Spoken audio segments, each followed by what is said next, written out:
Hello students, good morning to all of you. Well, today we will continue the same chapter as we had been done yesterday. Chapter number 11, Motion and Measurement. Yesterday we had been seen that there are different types of units that we use for measuring the length in ancient time, like cubit, handspan, foot, anasia, whatever. But today we will try to know about tools of measurement. Tools means different types of instruments,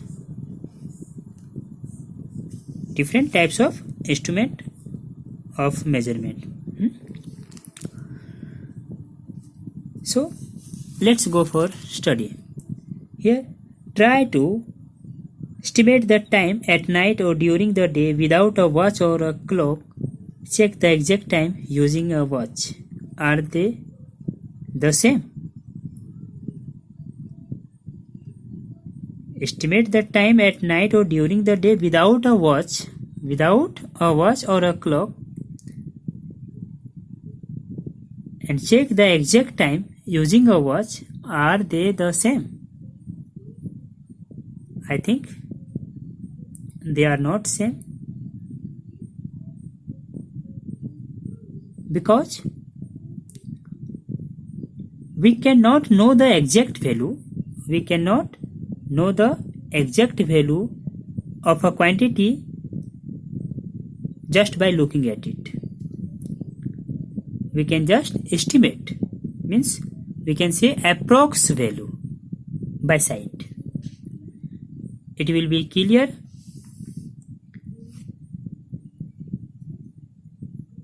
From the given activity, guess the length and width of your classroom. Also ask your friends to estimate the same. Measure the length and width of your classroom using a tape measure. Firstly, you have to guess the length and width of your classroom, but you have to ask your friends to estimate the same. Measure the length and width of your classroom now using a tape measure. Now verify your answer. Are they the same or is there a difference? Of course, there is a difference. Find out whose guess was the closest. That means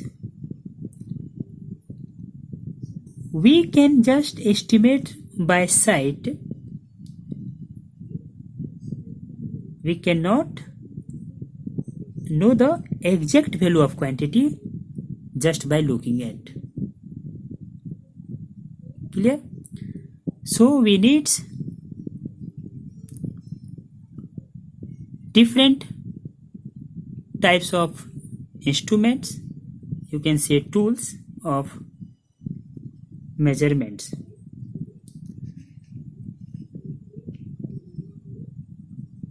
The above example show that measuring instruments are required to get the exact value of a physical quantity. Anything that can be measured is a physical quantity. Anything that can be measured is a physical quantity. Without measuring instruments, it is impossible for us to get the exact and accurate value of quantity. So, you must have used a ruler to measure the length of a small object such as a pencil or a notebook. A ruler has 2 units of measurement marked on it, centimeter and inch.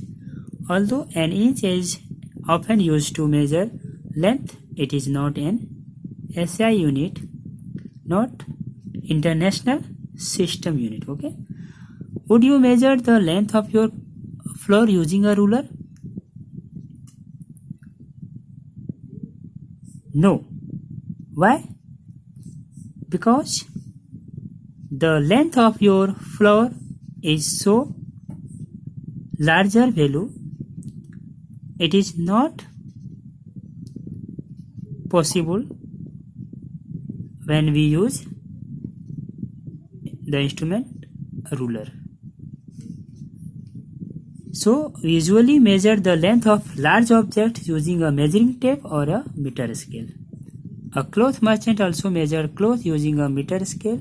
A meter scale is a 1 meter long metal scale with marking on both the edges. The markings divide the meter scale into 100 centimeters. The length of buildings, roads and cars are measured in meter by using a tape measure. Okay. Here you can see the different tools, different types of instruments for measuring the different sizes, different lengths, okay, different weight. Like liquids are measured with measuring tape, measuring cup. A thermometer is used to measure temperature. A weighing scale is used to measure weight, and tape measure is used to measure length. Clear? Now measurement of length. The length can be defined as the measurement of distance between the 2 points. 2 points means the starting points and the ending points. Okay. The length of an object depends on its shape and size. Example, the length of a straight door handle is different from the length of a curved door. They are not in same values. Okay. Measurement of length of straight lines. Next topic, measurement of length of straight lines. Measuring the length of a straight line is an important activity in various fields such as in scientific experiments, mathematical diagrams, and in architectural designs.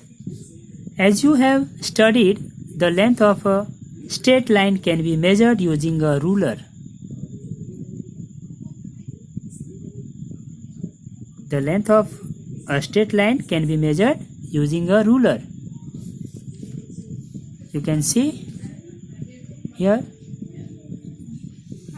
experiment which is given for you. Okay, so please try to experiment to measure the length of glass slab. This is glass slab. Okay, next topic will be motion. So guys, I will explain it tomorrow. So I hope you will understand well this safety speak, and please all of you have to write all difficult words and learn properly. Okay, and next topic, motion, I will explain tomorrow. That's all. Thank you.